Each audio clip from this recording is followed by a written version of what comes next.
Hello friends, I, Dr. C.S. Prashant P. Patel, welcomes you in my YouTube channel PMP। तो बेटा आज part 6 motivation chapter के अंदर हम जो टॉपिक देखने वाले हैं वो है हर्सबर्ग्स थियरी ऑफ मोटिवेशन, जिसको अलग अलग नाम से जाना जाता है। थियरी ऑफ हाइजीन भी कहते हैं, टू फैक्टर थियरी के तरीके में भी उसको पहचाना जाता है। तो अलग अलग नाम से इसको पहचाना जाता है। And this is the last motivation theory that generally student discussed, और जहाँ पे सिलेबस में वो ज़्यादातर होते हैं। अब तक हमने 3 थियरी मोटिवेशन के देख लिए थे, जिसमें पहला था मास्लोस थियरी, फिर X and Y that is McGregor theory. उसके बाद हमने देखा था थियरी जेड, विलियम आउची के द्वारा जो दी गई थी। अब हम फोर्थ मोटिवेशन थियरी की तरफ जा रहे हैं, जो हर्सबर्ग ने दी है। That's why it is called Herzberg theory of motivation, जिसको हाइजीन थियरी के नाम से भी जाना जाता है, या तो फिर उसको टू फैक्टर थियरी भी कहते हैं। क्यों ऐसा, तो वो हम थियरी डिस्कस करेंगे तो हमें आइडिया आ जाएगा। तो चलिए शुरू करते हैं हाइजीन थियरी ऑफ मोटिवेशन। पहले तो कोई भी थियरी हो, always right the definition of motivation. Clear, हमने पार्ट 1 में इस डेफिनेशन को काफ़ी डिटेल में समझा था। According to Jucius, motivation is the act of stimulating someone और own self to get a desire course of action. जब जब आपको लगे कि भाई आपसे बिजनेस नहीं हो पाएगा, आप हार मान लेते हो, तब आपके पास कोई ना कोई आता है और आपको मोटिवेट करता है, या तो आप खुद को ही मोटिवेट करते हो कि नहीं मेरे से हो जाएगा, और फिर आप फिर से काम पे जोश जोश में काम करने लगते हो।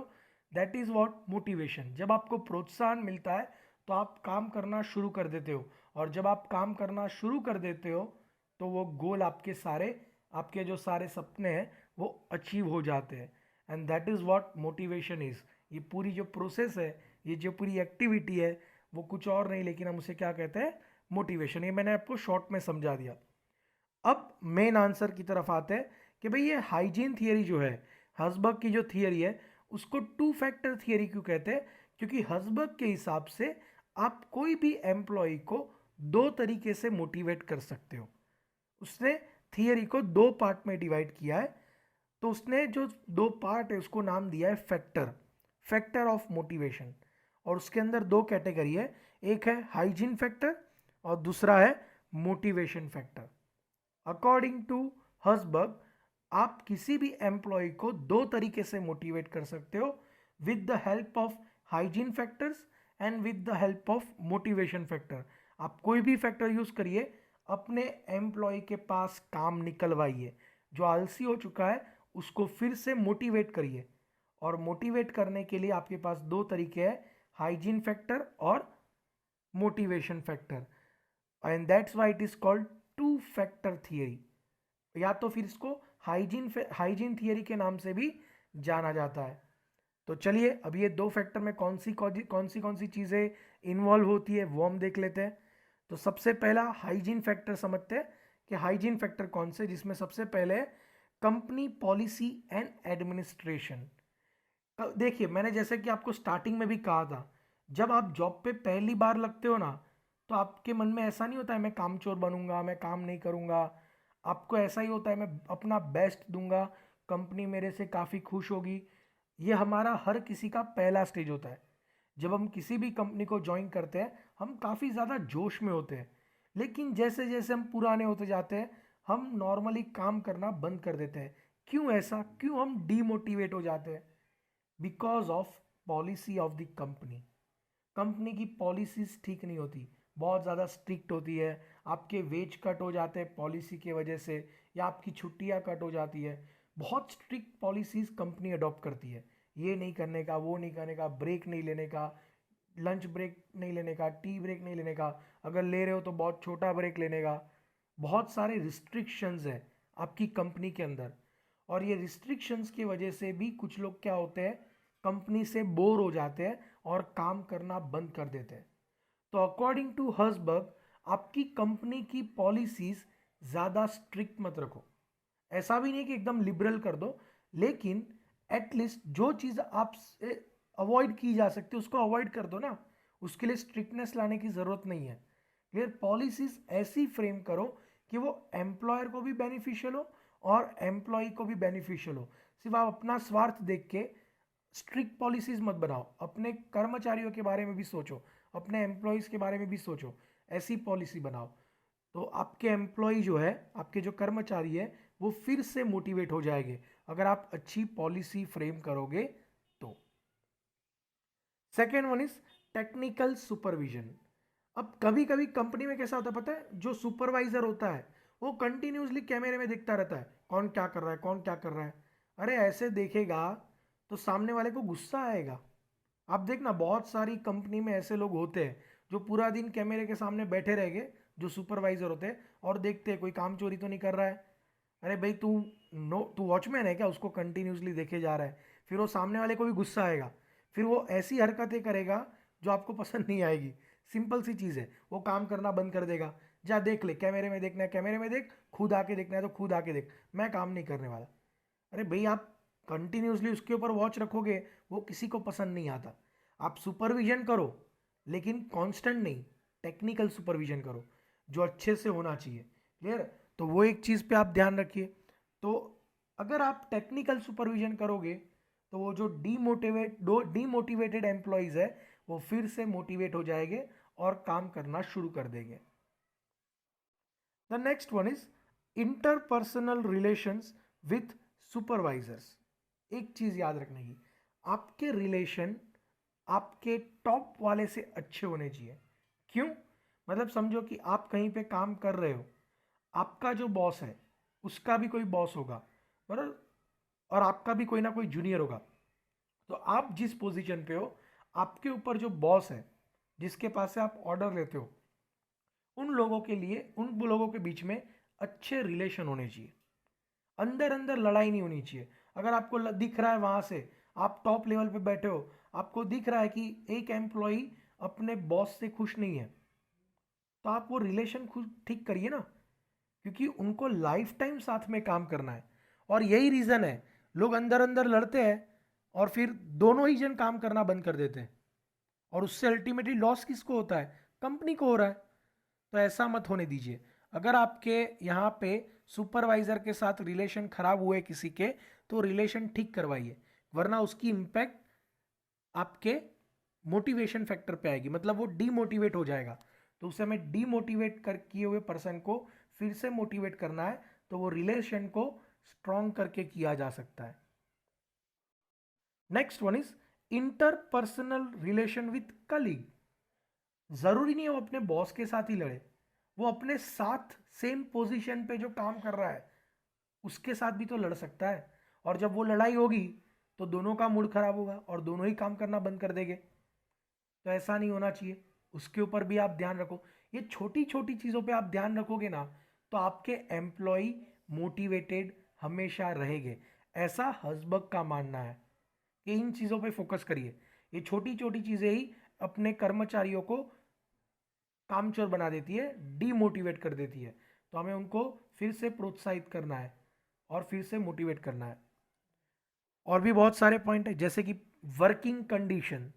भाई वर्किंग कंडीशन बहुत अच्छी होनी चाहिए, स्पेस होना चाहिए, एसी अवेलेबल होना चाहिए ताकि गर्मी ना लगे, या फिर पानी का जो टैंक होता है वो होना चाहिए फिल्टर वाला, ताकि उनको पानी पीने के लिए फैसिलिटीज़ हो। कॉफ़ी के लिए या टी मशीन होना चाहिए। ये सब कॉमन चीज़ें हैं। लाइट्स अच्छे से होनी चाहिए ताकि काम करना अच्छा लगे, एकदम ज़्यादा अंधेरा ना हो जाए। स्पेस होनी चाहिए, डस्टबिन प्रॉपर प्लेसेस पे होनी चाहिए। ऐसा नहीं कि एम्प्लॉय के बाजू में ही, पैर के बाजू में ही डस्टबिन रख दिया जाए, प्रॉपर वे में। क्लियर? वरना बार बार उसका पैर वहां पे टकराएगा, ऐसा नहीं। तो हर एक चीज, हर एक वर्किंग कंडीशन अच्छी होनी चाहिए। और सिर्फ वहाँ वही उससे रिलेटेड ही नहीं, टाइम भी बरोबर होना चाहिए। ज़्यादा टाइम नहीं होना चाहिए ना कम टाइम, जो जॉब है उस हिसाब से प्रॉपर टाइम होना चाहिए। ये सब वर्किंग कंडीशन का पार्ट है, आप उसको अच्छा रखिए। क्योंकि ज़्यादातर एम्प्लॉय इन सब चीज़ों से खुश नहीं होते हैं। वर्किंग का टाइम पीरियड से वो मतलब जो टाइम ड्यूरेशन है उससे वो हैप्पी नहीं होते। जो ब्रेक आता है लंच ब्रेक, उससे वो खुश नहीं होते, कम पड़ता है उनको। या तो फिर जो फैसिलिटीज़ होती है वो वहाँ पे नहीं होती। तो ये सब चीज़ों पे आप ध्यान दीजिए। अगर वो सब चीज़ें नहीं है तो उसको पहले डेवलप करिए, तो आपका एम्प्लॉय फिर से मोटिवेट हो जाएगा। स्टेटस, यस, ये सब चीज़ें उनको दो। अगर वो कुछ काम कर रहे हैं तो उनको अप्रिशिएट कर लीजिए आप थोड़ा सा। क्लियर? आप उनको नज़रअंदाज मत करिए, वो भी तो इंसान है। आप उनको इग्नोर कर दो कि जनरली कैसा होता है कंपनी में, बॉस का फेवरेट होगा तो उसकी बहुत ही तारीफ करेगा, क्योंकि वो भी उसके पीछे पीछे हाँ जी करता है। कुछ लोग ऐसे होंगे जो अपोज करते होंगे कि भाई जो काम से मतलब रखो ना, हाँ जी से क्या है, काम कौन कर रहा है वो देखो ना। तो आप ऐसे किसी को इग्नोर मत करिए, वरना जो काम कर रहा है ना वही आलसी बन जाएगा। जो आलसी है वो तो सिर्फ हाँ जी कर रहा है, आपकी हाँ में हाँ कर रहा है, वो उसको कभी काम करते हुए देखोगे नहीं। वो काम लोगों को सौंप देता है और कुछ नहीं करता है वो, बराबर? तो ऐसा मत करिए, सभी को इक्वल स्टेटस दीजिए, इक्वालिटी लाइए। आपका वॉचमैन भी उतना इंपॉर्टेंट है आपके लिए, आपके लोअर मिडल लेवल वाले एम्प्लॉयज़ भी उतने ही इंपॉर्टेंट है। फिर हर कोई ह्यूमैनिटी में आता है, तो वो ह्यूमैनिटी ग्राउंड को मेंटेन करिए। ज़्यादातर इंडिया में यही होता है, ह्यूमैनिटी ग्राउंड पे लोगों को इंपॉर्टेंस नहीं मिलती और फिर एम्प्लॉयज़ डीमोटिवेट होकर बैठ जाते हैं। तो ये नहीं होना चाहिए, अगर उनको मोटिवेट करना है तो स्टेटस मेंटेन करिए, ह्यूमैनिटी को मेंटेन करिए। इंटर रिलेशन विथ सबॉर्डिनेट्स, जैसे मैंने कहा ना, आप ऊपर वाले के साथ लड़के बैठे हो या आप बाजू वाले के साथ लड़के बैठे हो, आप अपने जूनियर के साथ भी तो लड़ सकते हो। तो अगर ऐसी कोई लड़ाई हुई है तो उसको जल्दी से जल्दी सॉल्व करिए और उनके रिलेशन स्ट्रॉन्ग करवाइए अच्छे, तो ही वो फिर से मोटिवेट हो गए, वरना वो डीमोटिवेट हो गए और दोनों ही काम करना बंद कर देंगे। सैलरी, यस, ये भी एक फैक्टर है। अच्छी सैलरी दीजिए, क्योंकि लोग पैसों के लिए तो आ रहे हैं, पैसे नहीं दोगे तो कौन आएगा। तो सैलरी भी एक फैक्टर है जो काम करती है।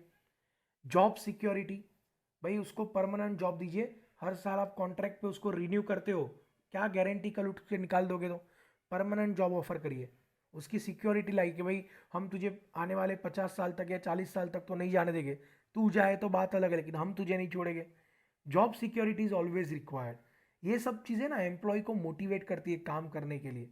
अगर आप किसी पर्सन को जॉब सिक्योरिटी दोगे तो उसको कितना अच्छा लगेगा कि चलो लाइफ टाइम के लिए एक जॉब तो सिक्योर हो गई, एक इनकम तो फिक्स हो गई लाइफ टाइम। तो ये सब चीज़ें, और ये सब चीज़ें मोटिवेट करती है एम्प्लॉयज़ को और अच्छे से काम करने के लिए।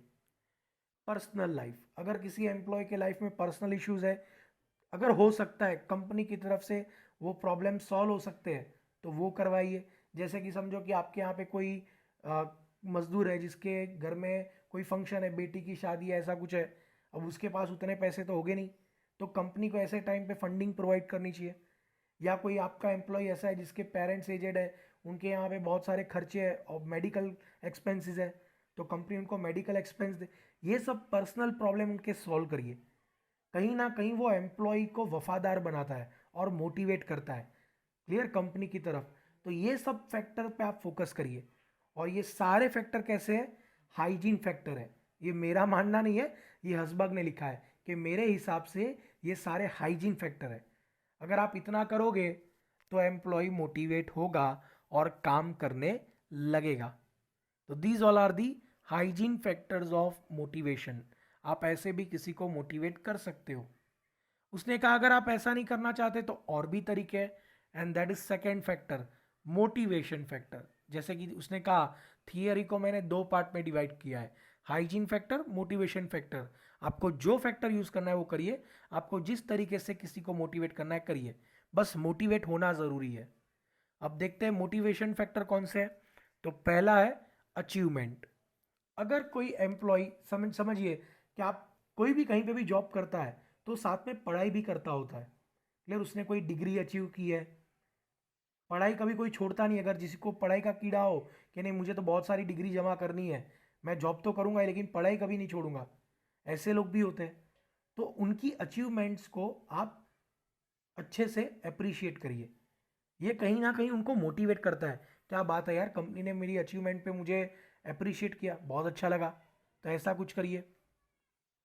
रिकॉग्निशन, अगर उनके वजह से कंपनी को कोई फ़ायदा हुआ है तो स्टेज पे उनका सम्मान करिए, उनको रिकॉग्नाइज करिए कि ये सब इन्होंने किया है, आज हमारी कंपनी इनके बदौलत यहाँ तक पहुँची है। ये सब चीज़ें अपने एम्प्लॉय को वफादार बनाती है, उनको और मोटिवेट करती है कंपनी के लिए काम करने के लिए। तो रिकॉग्निशन एक तरीका है। एडवांसमेंट, उनका प्रमोशन करते रहिए टाइम टू टाइम, क्योंकि प्रमोशन तो ज़रूरी है। प्रमोशन नहीं मिलेगा ना कुछ पर्टिकुलर टाइम पीरियड में तो एम्प्लॉय काम करना बंद कर देगा। तो अगर कोई पर्सन को प्रमोशन नहीं मिल रहा है और वो डीमोटिवेट हो चुका है तो उसका एडवांसमेंट करिए, ज़रूरी है। वर्क इट सेल्फ, उसको ऐसा काम दीजिए जो उसको पसंद हो, तो वो मोटिवेट होगा। कोई पर्सन पैकिंग में बहुत अच्छा काम कर रहा है और उसको आप प्रोडक्शन डिपार्टमेंट में रख दोगे तो नहीं चलेगा। उसका डिपार्टमेंट पैकिंग है, उसको आप रॉ मटेरियल से कन्वर्ट करने में मत रखिए। कोई फिनांस में अच्छा है, आपने उसको सेल्स डिपार्टमेंट में डाल दिया, नहीं मजा आएगा उसको, वो अपने टैलेंट को यूज ही नहीं कर पाएगा। तो ये चीज़ है, काम अपने आप में एक मोटिवेशन है, उसको ऐसा काम दो जो उसको पसंद हो, वो मोटिवेट होगा और डबल फोर्स से काम करेगा, क्योंकि वो काम करना उसको पसंद है। तो ये भी एक तरीका है। बहुत अच्छी थियरी लिखी है एसबर्ग ने कंपैरेटिवली। पॉसिबिलिटी ऑफ ग्रोथ, उसको उसका करियर दिखाओ कि आने वाले 40 साल में, आज तो तू नया है, आने वाले 40 साल में तू कहाँ तक पहुँच सकता है, कितनी तेरी सैलरी होगी, क्या क्या तेरे अचीवमेंट्स होंगे, उसका करियर पाथ उसको बताओ। जब उसको दिखेगा ना, 20, समझो आप किसी कंपनी में जाते हो 20 साल की उम्र में, और कंपनी आपको आने वाले 60 साल का प्लानिंग दिखाती है कि 10 साल के बाद इस पोजीशन पे होगे, 35 साल की एज में आप इस पोजीशन पे होगे, 40 साल पे आपका ये अचीवमेंट होगा, ये आपका करियर है, 60 साल तक तो आपका ये सब कुछ हो चुका होगा, कितना अच्छा लगेगा आपको। ये सब चीज़ें भी मोटिवेट करती है। उनका करियर पाथ बेस्ट बनाओ, क्योंकि हर किसी ने ना अपनी लाइफ में सपने देखे होते हैं अपने करियर के, कि मेरी जॉब ऐसी होगी, ये होगा। तो वो उसके सपने जो है ना, उसका पाथ क्लियर कर दो कि हाँ भाई, तूने जो देखा है ना वैसा हम करके देंगे। तो किसको अच्छा नहीं लगेगा, वो मोटिवेट होगा और काम करेगा। तो ऐसा कुछ करके दीजिए। रिस्पॉन्सिबिलिटी, हमने फर्स्ट पार्ट में देखा था कि कुछ लोग ऐसे होते हैं ना जिनको काम करना अच्छा लगता है, वो कभी काम करना बंद नहीं करते।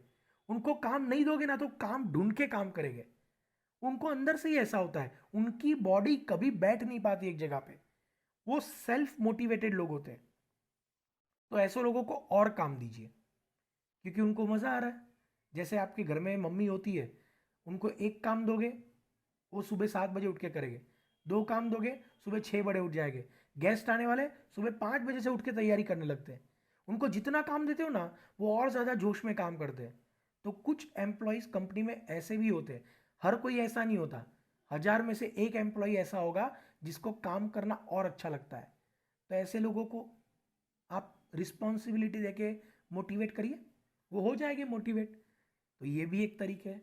तो अकॉर्डिंग टू हर्सबर्ग, आप बहुत सारे तरीके से एम्प्लॉयज को काम करने के लिए मोटिवेट कर सकते हो।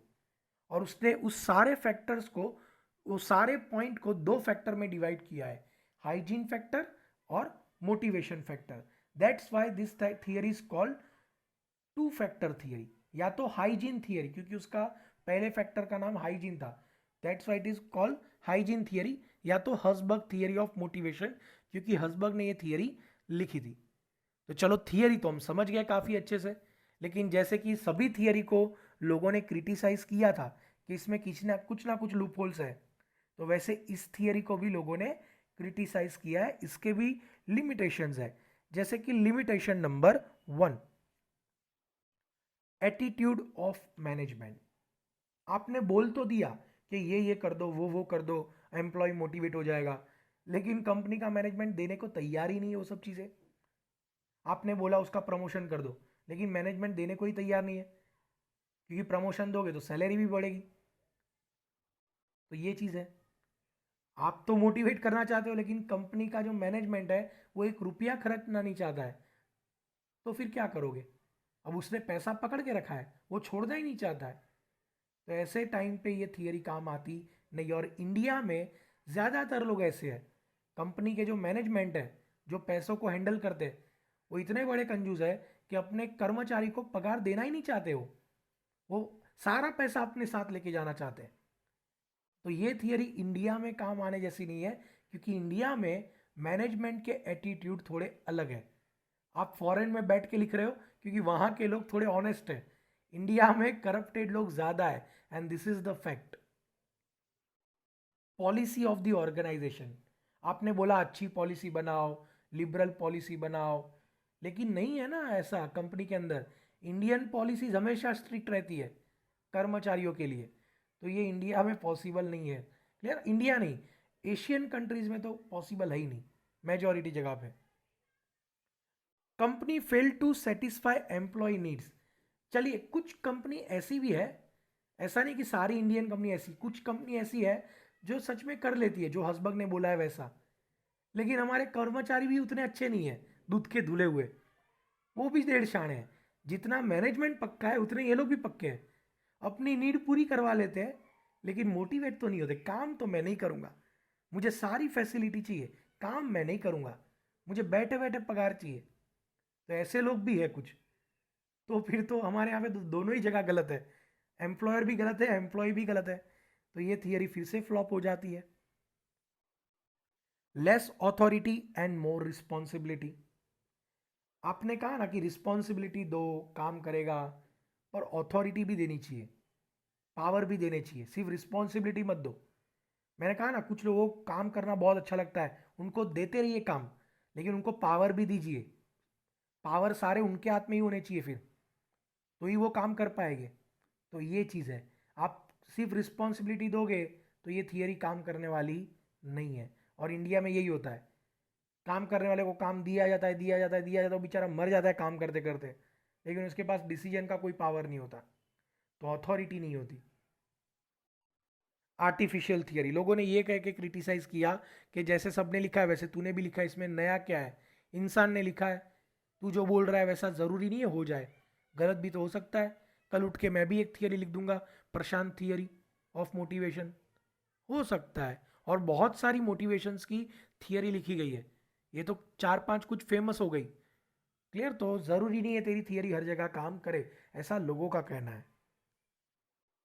इग्नोर मनी फैक्टर, भाई इसमें बहुत सारी बातें की, लेकिन पैसों की बातों पे ज़्यादा फोकस नहीं किया है हसबग ने, दूसरी छोटी छोटी चीज़ों पे उसने ज़्यादा फोकस किया है।